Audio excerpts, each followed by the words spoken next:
கிறிஸ்துவின் கிறிஸ்தவம், இது வாழ்வின் வழி. Christianity of Christ. This is the way of life. பரிசுத்த ஆண்டவர் இயேசு கிறிஸ்துவின் இனிய நாமத்திலே ஒருங்கிணைந்த சுவிசேஷ புத்தகங்களின் பார்வைக்கு அன்போடு கூட வரவேற்கிறேன். ஆயத்தமாகுதல் என்ன மாதிரியான ஆயத்தம்னா மிகப்பெரிய ஆயத்தம். சொல்லப்போனால் ஆண்டவர் இயேசு கிறிஸ்து சிலுவைக்கு தன்னை ஆயத்தமாக்கி கொண்டிருக்கிறார். தன் உடனிருந்த அப்போஸ்தலர்களை சுற்றி தன்னோடு கூட கவனித்து கொண்டிருந்த யூத மக்களை, அன்றைக்கிருந்த மதவாதிகளை, யூத மதம்தான், அவர்கள் எல்லாம் ஆயத்தமாகுங்கள் என்று போதித்து கொண்டிருந்தார். இப்பொழுது அடுத்த கட்டமாக மத்தேயு 25ஆம் அதிகாரத்தில் போய் பார்ப்போம். முதல் வசனம். அப்பொழுது பரலோக ராஜ்யம் தங்கள் தீவட்டிகளை பிடித்து கொண்டு மணவாளனுக்கு எதிர்கொண்டு போக புறப்பட்ட 10 கன்னிகைகளுக்கு ஒப்பாயிருக்கும். இந்த 10 கன்னிகைகளோட உவமை நமக்கு நல்லா தெரிஞ்சது தான்.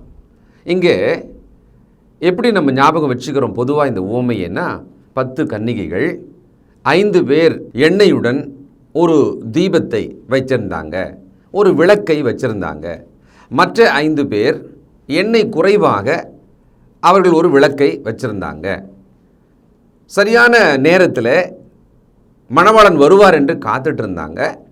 மணவாளன் வந்தார். ஆனால் வந்த சமயத்தில் முதல் 5 கன்னிகைகள் புத்தியுள்ளவர்கள், அவர்களிடத்தில் எண்ணெய் தீபம் எல்லாம் இருந்தது. அவங்க மணவாளனோடு பிரவேசித்தார்கள். மற்ற 5 பேர் புத்தி இல்லாதவர்களாக எண்ணெய் கொஞ்சம் வாங்கி வந்துடுறோம் அப்படின்னு கடத்தெருவுக்கு போனாங்க. கதவு மூடப்பட்டது, பூட்டப்பட்டது, மற்றவர்களுக்கு அனுமதி இல்லாமல் போனது. அவர்கள் உரிய ஆயத்தத்தோடு இல்லை. அங்கே ஒரு விளக்கு, அதில் ஊற்றப்பட்ட எண்ணெய், அதுதான் நம்ம நினைக்கிறோம். உண்மையிலே சொல்ல போனால் தமிழில் ரொம்ப தெளிவாக இருக்கிறது தீவெட்டிகள் அப்படின்னு இருக்கு. தீவெட்டி அப்படின்றது என்னென்னா, ஒரு நீளமான கோல், அதன் முனையிலே துணிகள் சுற்றப்பட்டு அல்லது ஒரு கயிறு சுற்றப்பட்டு அதில் எண்ணெயை ஊற்றி அதை பற்ற வைத்து ஒரு தீபமாக, இந்த ஒலிம்பிக்லலாம் டார்ச் கொண்டு போவாங்க பார்த்தீங்களா, அந்த மாதிரி கையில் பிடிச்சிக்கிட்டு வெளியில் ஒரு ப்ரொசஷன் போகிறாங்க அல்லது ஒரு காட்டில் எதையோ தேட போகிறாங்க, அந்த மாதிரி அவர்கள் கொண்டு போவாங்க. கையில் வச்சிருக்கிற ஒரு அகல் விளக்கு மாதிரி, நம்ம சிம்னி விளக்கு மாதிரி கிடையாது. தீவெட்டின்னு தெளிவாகவே இருக்குது. 2ஆம் வசனம். அவர்களில் 5 பேர் புத்தியுள்ளவர்களும் 5 பேர் புத்தி இல்லாதவர்களுமாய் இருந்தார்கள். புத்தி இல்லாதவர்கள் தங்கள் தீவெட்டிகளை எடுத்து கொண்டு போனார்கள், எண்ணெயோ கூட கொண்டு போகவில்லை. அப்போ என்ன தெரியுது? தீவெட்டி தனியாக இருக்கும், எண்ணெய் தனியாக இருக்கும். அந்த எண்ணெய் குப்பியில் இருக்கிற எண்ணெயை தீவெட்டியிலே ஊற்றி அதை பற்ற வைத்து கையிலே அவர்கள் பிடித்து கொண்டு போவார்கள். 3. புத்தி இல்லாதவர்கள் தங்கள் தீவெட்டிகளை எடுத்துக்கொண்டு போனார்கள், எண்ணெயையோ கூட கொண்டு போகவில்லை. என்ன பண்ணிட்டாங்க? தீவெட்டி இருந்ததே தவிர எண்ணெய் இல்லை, எண்ணெயே இல்லை அவங்க கையில். நம்ம என்ன நினைக்கிறோம்? கொஞ்சமாக இருந்தது, ஆனால் இங்கே எண்ணெய் இல்லைன்னே இருக்கு. ரொம்ப பெரிய ஒரு பிளண்டர் மிஸ்டேக் இல்லையா? மிகப்பெரிய ஒரு தவறை அவங்க செஞ்சிட்டு இருந்தாங்க. மணவாளன் வர தாமதித்த போது அவர்கள் எல்லாரும் நித்திரை மயக்கம் அடைந்து தூங்கிவிட்டார்கள். நடுராத்திரியிலே இதோ மணவாளன் வருகிறார், அவருக்கு எதிர்கொண்டு போக புறப்பட்டு வாருங்கள் என்கிற சத்தம் உண்டாயிற்று. மணவாளன் அக்காலத்தில் தெருவிலே வரும்பொழுது தனியாலாம் வரமாட்டார். அவர்கள் குடும்பம், நண்பர்கள், உறவுகளோடு ஒரு பேரணியாக வருவார், ஒரு ஊர்வலமாக வருவாராம். அப்பொழுது ஒரு குரல் கொடுத்த உடனே காத்திருந்த மணவாட்டிகள் அப்படியே வெளியில் வந்து அந்த மணவாளனோடு கூட இணைந்து செல்வார்களாம். அதுதான் அன்னைக்கு ஒரு வழக்கம்.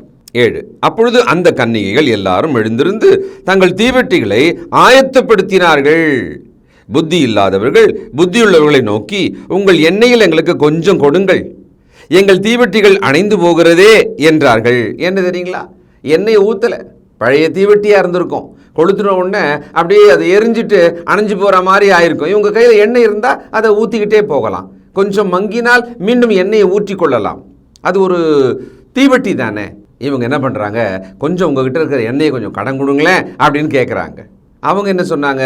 புத்தியுள்ளவர்கள் பிரதியுத்தரமாக, அப்படி அல்ல, எங்களுக்கும் உங்களுக்கும் போதாமல் இராதபடி நீங்கள் விற்கிறவரிடத்தில் போய் உங்களுக்காக வாங்கிக் கொள்ளுங்கள் என்றார்கள். அப்படியே அவர்கள் வாங்க போன போது மணவாளன் வந்துவிட்டார்.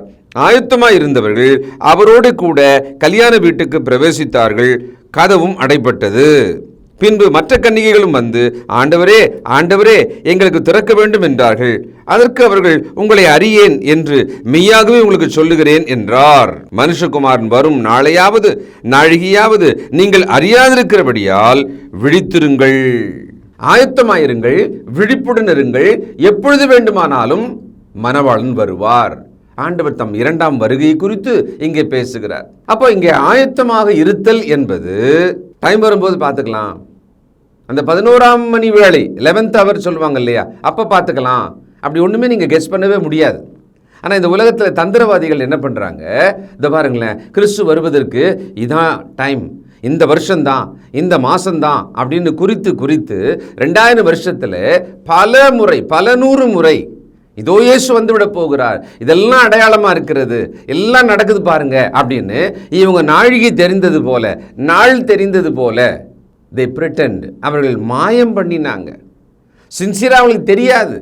அவர்கள் அறியாமையினாலே இந்த வசனத்தின் சத்தியத்தை உணராமலேயே அப்படி தவறு செய்தார்கள். பல ஆயிரக்கணக்கான பேர் செத்து போனார்கள். இது வரலாறு. கிறிஸ்தவ உலகம் இதை செய்தது. இன்றைக்கு நாம் கிறிஸ்துவுக்குள்ளே ஒரு சபையாக வாழ்ந்து கொண்டிருக்கிறோம் இல்லையா? அப்போ என்ன பண்ணணும்? நம்ம நிச்சயமாக நம்முடைய ஆயத்தமானது வயதான பிறகு பார்த்துக்கலாம், வேலையெல்லாம் முடிஞ்சு ரிட்டையர் ஆன பிறகு பார்த்துக்கலாம், இன்னும் நம்ம கடமையெல்லாம் இருக்குது, உலகத்தில் போயிட்டு இன்னும் கொஞ்சம் ஓடி ஆடி உழைச்சி பிழைச்சி குடும்பத்துக்காக சேமிக்கணும், இப்போ பிறகு பார்த்துக்கலாம். கர்த்தருக்குள் ஆவிக்குரியவர்களாக ஆயத்தமாக விழிப்புடன் இருப்பது என்பது இப்போ நம்மளால் முடியவே முடியாது அப்படின்னு தான் நாம் நினைக்கிறோம். ஆனால் அதை மனசுக்குள்ளே தான் நினைக்கிறோம். ஓடிக்கிட்டே இருக்கு இந்த உலகத்தில். நாம் ஆயத்தமாகவும் இல்லை, விழிப்புடனும் இல்லை. திருடன் வருவதைப் போல மனுஷகுமாரன் எப்பொழுது வேண்டுமானாலும் அவர் தேவ குமாரனாக, அவர் நியாயாதிபதியாக 2ஆம் முறை வரப்போகிறார். ஆயத்தமாக இருந்தவர்கள் மணவாளனோடு இணைந்து கல்யாண வீட்டுக்குள்ளே பிரவேசித்தார்கள். இன்றைக்கு ஆயத்தம் என்பது ரொம்ப குறைவாக மதிப்பிடப்படுகிற ஒரு காலத்தில் இருக்கிறோம். we underestimate the act of preparation. அதெல்லாம் கடைசி நேரத்தில் பார்த்துக்கலாம். பிள்ளைகள் கடைசி நேரத்தில் படித்து பாஸ் பண்ணிடலான்னு நினைக்கிறாங்க. கடைசி நேரத்தில் தங்களை ஆயத்தப்படுத்தி ஒரு வேலைக்கு முயற்சி பண்ணுறாங்க. எல்லாமே கடைசி நேரத்தில்னு சொல்லிட்டு ஆயத்தம் இல்லாமலே இருக்கிறாங்க நிறைய பேர். இன்றைக்கி இருக்கிற தலைமுறை பெரும்பான்மையாக அப்படி தான் இருக்கிறது. யார் ஆயத்தமாக இருக்கிறாங்களோ, விழிப்புடன் இருக்கிறாங்களோ, அவர்கள் கைவிடப்படுவதே கிடையாது, அவர்கள் தவறிப்போவதே கிடையாது. அவர்கள் மிக சரியான இலக்கை அவர்கள் அடைவாங்க. உலகமும் இதை ஒத்துக்கும், உலகத்துக்கும் இது தெரியும். ஆனால் தேவனுடைய பிள்ளைகளாகிய நாம் ஏனோ இதை அறியாமலும் உணராமலும் இருந்தால் பரிதவிக்கப்பட வேண்டியவர்கள் நம்மளாக தான் இருப்போம். சரி, அடுத்தது என்ன பண்ணாரு? 14. அன்றியும் பரலோக ராஜ்யம் புரதேசத்துக்கு பிரயாணமாய் போகிற ஒரு மனுஷன் தன் ஊழியக்காரரை அழைத்து தன் ஆஸ்திகளை அவர்கள் வசமாய் ஒப்பு கொடுத்தது போல இருக்கிறது. தனது ஊழியக்காரரை, இந்த இடத்துல கிரேக்க சொல் தன் அடிமைகளை என்று இருக்கிறது. அவர் என்ன பண்ணுறாராம், ஊருக்கு போகிறாரு, கொஞ்ச நாள் கழித்து வருவார். அதுக்குள்ளே அந்த வேலையாட்களுக்கு தன்னுடைய சொத்தின் ஒவ்வொரு பகுதியை கொடுக்குறாராம். நம்ம நினைக்கிறோம் இது தாளந்துகள் உவமை தானே, 5, 2, 1 அப்படின்னு ஏதோ காசு கொடுத்துட்டு போனார் அப்படின்னு நினைக்கிறோம். இல்லை, உண்மை அது அல்ல. பாருங்க, அவனவனுடைய திறமைக்கு தக்கதாக ஒருவனிடத்தில் 5 தாலந்தும், ஒருவனிடத்தில் 2 தாலந்தும், ஒருவனிடத்தில் 1 தாலந்துமாக கொடுத்து உடனே பிரயாணப்பட்டு போனான். 1 தாலந்து என்பது ஏறக்குறைய 35-37 கிலோ தங்கமாக நீங்கள் கற்பனை பண்ணணும். 1 தாலந்துன்னா அதோட மதிப்பு 35லேருந்து 37 கிலோ தங்கம். இப்போ 1 கிலோ தங்கம் ஒரு ஒரு கட்டியாக இருக்குது, பிஸ்கெட்டாக இருக்குதுன்னு வச்சுக்கோங்களேன். இப்போ 35 பீஸ் இருந்தால் எப்படி இருக்கும்? ஒரு பையில் போட்டு 5 தாலந்துன்னா 35 5ஆல் பெருக்குங்க, 5 தாலந்து கொடுத்தாரா இல்லையா? அப்போ ஒரு மூட்டையில் அந்த தங்க கட்டிகளை ஒரு கிலோவா அப்படி கற்பனை பண்ணி பார்க்கலாம். ஒரு மூட்டையால் கொடுத்துருக்கணும். சரி, அடுத்தது 2. அப்போது ஒரு 35 70 கிலோன்னு வச்சுக்குவோம். 1 தாலந்து அவனிடத்தில் ஒரு 35 கிலோ தங்கம் அப்படின்னா 35 தங்க கட்டிகளை கொடுத்ததாக வச்சுக்கலாம். நாம் எப்படி கற்பனை பண்ணிட்டு இதுக்கு முன்னால் 1 தாலந்து ஒரு இன்றைக்கி இருக்கிற ஒரு 10 ரூபா காயின் மாதிரி இல்லையா? 100 காயின்லாம் சொல்கிறாங்க இல்லையா, அப்படி கூட வச்சுக்கலாமே. அந்த அளவுக்கு தான் நம்ம கற்பனை பண்ணுறோம். ஒரு கோல்டு காயின் கையில் கொடுத்தா எப்படி இருக்கும் அப்படி நினைக்கிறோம். உண்மை அது அல்ல. இப்போது இந்த 1 தாலந்து என்பது தங்கம்னு சொன்னல, 35 கட்டிகள் தங்கம்னு சொன்னல, 35 கிலோ சொன்னேன் இல்லையா. இது ஒரு மனுஷன் 20 ஆண்டு காலம் தினக்கூலியாக இருந்து சம்பாதித்து சேமிக்கும் ஒரு சம்பளத்தோட அளவு. 20 இயர்ஸ் சேலரி அது. இப்போ 5 தாலந்து வாங்கினார்ல, அவர்கிட்ட கொடுக்கப்பட்டதோட மதிப்பு என்ன தெரியுங்களா? 100 வருஷம் ஒருவன் உழைத்து பெறும் அந்த பண மதிப்பு அந்த 5 தாலந்தாக அந்த மனுஷங்கிட்ட கொடுக்கப்பட்டது. கொடுக்கும்போது ஒரு வார்த்தையை கவனிங்க. இன்னைக்கு உங்களுக்கும் எனக்கும் உதவக்கூடிய ஒரு சத்தியம் அங்கே இருக்கிறது. அவனவனுடைய திறமைக்கு தக்கதாக தேவன் நம்ம இடத்துல ஒன்று எதிர்பார்க்கிறாருன்னு வச்சுக்கோங்களேன். நம்ம திறமை எவ்வளவோ அவ்வளவுதான் செஞ்சால் போதும். நாம் எல்லாம் என்ன தப்பு பண்ணிடுறோன்னா, மற்றவங்கள பார்த்து சொல்லுவாங்க இல்லையா, புலியை பார்த்து பூனை கோடு போட்டுக்கிச்சான், புலி மாதிரி தான் இருக்கணும் அப்படின்னு சொல்லிட்டு அந்த வேலையை தான் இன்றைக்கி நிறைய பேர் பண்ணுறாங்க. கம்பேர் பண்ணி பார்க்குறோம், அவனை மாதிரி இருக்கணும், அதே மாதிரி செய்யணும், அதே மாதிரி நான் வளரணும். அவங்க 30 வருஷம் உழைச்சி வளர்ந்துருப்பாங்க, இவன் 3 வருஷத்தில் ஆகணும், 3 மாதத்தில் ஆகணும்னு முயற்சி பண்ணிட்டு இருப்பான். இது விரக்தியும் தோல்வியும் வெறுப்பும், பிறகு ஒரு தீமையான வழியில் போயாவது இதை பெறலாம் என்ற முயற்சியும் தான் நடக்குமே ஒழிய நியாயமாக நடக்க வாய்ப்பே இல்லை.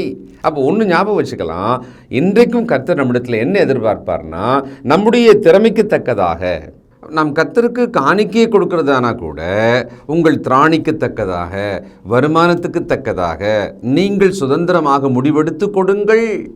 அப்போ பாருங்களேன், நம்மளோட வாய்ப்பு என்னவோ, நம் திறமை என்னவோ அந்த அளவுக்கு தான் தேவன் நம்மிடத்தில் எதிர்பார்க்கிறார்.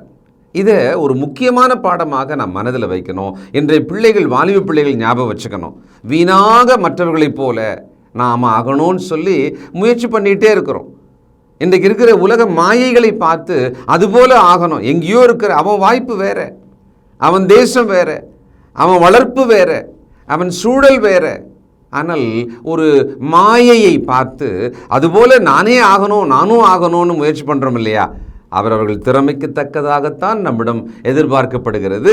தேவன் நமக்கு என்ன வாய்ப்பு இருக்கிறதோ அதற்குள் நாம் கர்த்தருக்கு என்ன செய்கிறோம் என்பதை தான் அவர் எதிர்பார்க்கிறார். அடுத்தது 2வது பாடம், தாளந்துகள் அற்ற மனிதர்கள் யாருமே இல்லை.